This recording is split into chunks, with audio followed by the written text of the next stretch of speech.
السلام علیکم اسٹوڈنٹس، کیسے ہیں آپ سب؟ امید ہے کہ آپ سب ٹھیک ہوں گے۔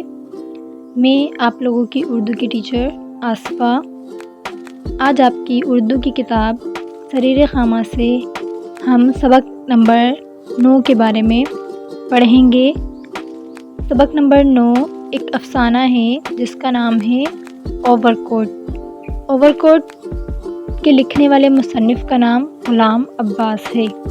تو سوال یہ ہے کہ افسانہ کسے کہتے ہیں؟ افسانہ ایک ایسی کہانی جو کم سے کم وقت میں پڑھی جائے اور جو ایک ہی بار پڑھی جائے، مطلب جس کی کوئی قسط نہ ہو، اسے ہم افسانہ کہتے ہیں۔ اور تو یہ جنوری کے مہینے کی ایک شام کی بات ہے، یہ ہفتے کی شام کی کہانی ہے۔ ایک خوش لباس نوجوان ٹہلتے ٹہلتے ڈیوس روڈ سے گزر کر مال روڈ کے فٹ پاتھ پر چلنے لگا۔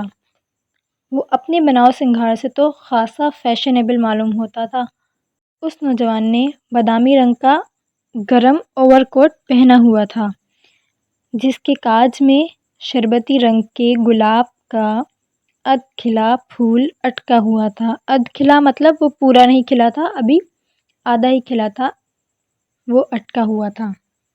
سخت سردی کا موسم تھا اور شدید ٹھنڈی ہوا کسی دھات کی طرح جسم کے آگے لگتی تھی، مگر اس نوجوان پر اس کا کچھ اثر معلوم نہیں ہوتا تھا۔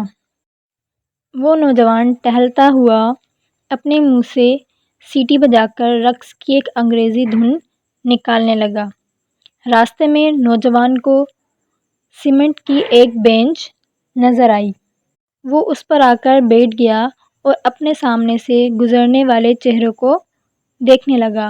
اس کی نظر چہروں سے زیادہ گزرنے والوں کے لباس پر پڑتی تھی۔ ہر طرح کے لوگ گھوم رہے تھے، بڑے بڑے تاجر، سرکاری افسر، لیڈر، فنکار، کالجوں کے طلباء اور طالبات، نرسیں، اخباروں کے نمائندے، دفتروں کے بابو۔ زیادہ تر لوگ اوور کوٹ پہنے ہوئے تھے۔ تھوڑی دور چل کے اسے انگریزی موسیقی کی ایک بڑی سی دکان نظر آئی۔ وہ بلا تکلف اندر چلا گیا۔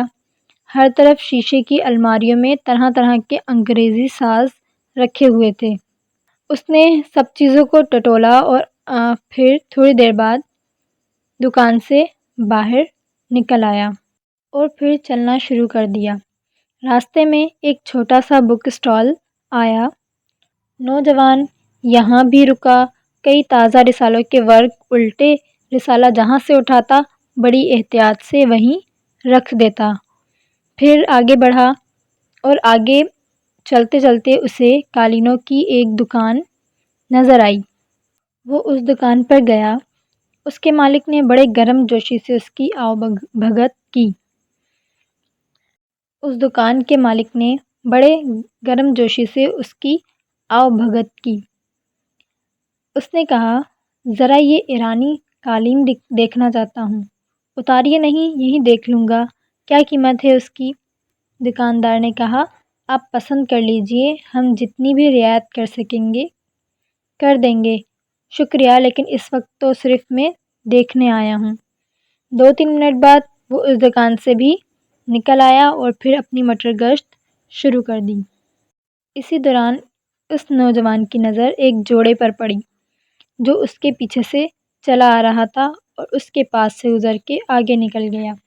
کسی نے بھی اس کی توجہ کو اپنی طرف متوجہ نہیں کیا تھا، مگر اس جوڑے نے جیسے اس کو ایک دم اپنی طرف متوجہ کیا۔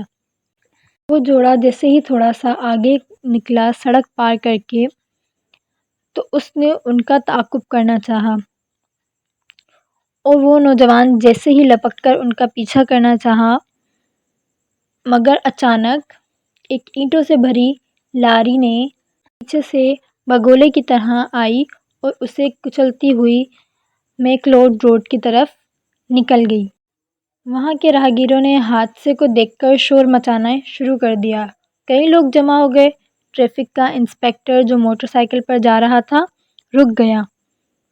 اس نوجوان کی دونوں ٹانگیں بالکل کچلی گئی تھیں، بہت سا خون نکل چکا تھا۔ اور وہ سسک رہا تھا۔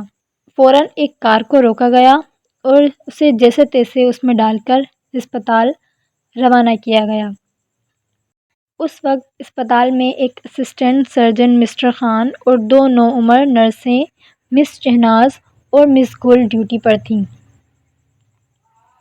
اس نوجوان کو دیکھ کر دونوں نرسیں آپس میں بات چیت کرنے لگیں۔ شہناز نے گل سے کہا، کسی بھلے گھر کا معلوم ہوتا ہے؟ گل دبی آواز میں بولی، بیچارہ ہفتے کی شام بنانے خوب بن ٹھن کے نکلا تھا۔ اور جیسے ہی اسے آپریشن کے لیے لے جایا گیا، آپریشن روم میں اسسٹنٹ سرجن اور نرسوں نے چہرے کو نقاب سے ڈھک لیا۔ اب اس کے کپڑے اتارے جا رہے تھے۔ سب سے پہلے سفید سلک کا گلوبند اس کے گلے سے اتارا گیا۔ گلوبند مطلب رومال۔ اچانک نرس شہناز اور نرس گل نے بیک وقت ایک دوسرے کی طرف دیکھا۔ نوجوان کے گلوبند کے نیچے نیک ٹائی اور کالر کیا سرے سے قمیض ہی نہیں تھی۔ اوور کوٹ اتارا گیا تو نیچے سے ایک بہت پوشیدہ اونی سویٹر نکلا جس میں جا بجا بڑے بڑے سوراخ تھے۔ ان سوراخوں سے سویٹر سے بھی زیادہ پوشیدہ اور میلا کچیلا ایک بنیان نظر آ رہا تھا۔ نوجوان سلک کے گلوبند کو کچھ اس ڈھب سے گلے میں لپیٹے رکھتا تھا کہ اس کا سارا سینہ چھپا رہتا تھا۔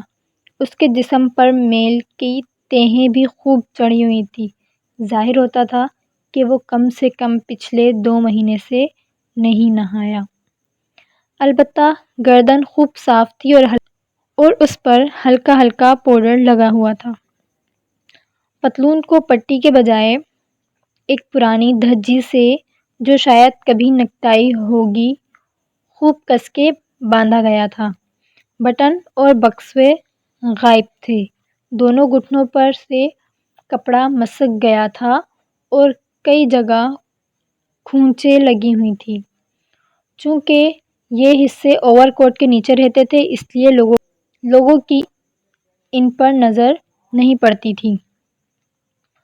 اب بوٹ اور جرابوں کی باری آئی اور ایک مرتبہ پھر مس شہناز اور مس گل کی آنکھیں 4 ہوئیں۔ بوٹ تو پرانے ہونے کے باوجود خوب چمک رہے تھے، مگر ایک پاؤں کی جراب دوسرے پاؤں کی جراب سے بالکل مختلف تھی۔ دونوں جرابیں پھٹی ہوئی تھیں۔ بلا شبہ اس وقت تک نوجوان دم توڑ چکا تھا۔ اس کا جسم سنگ مرمر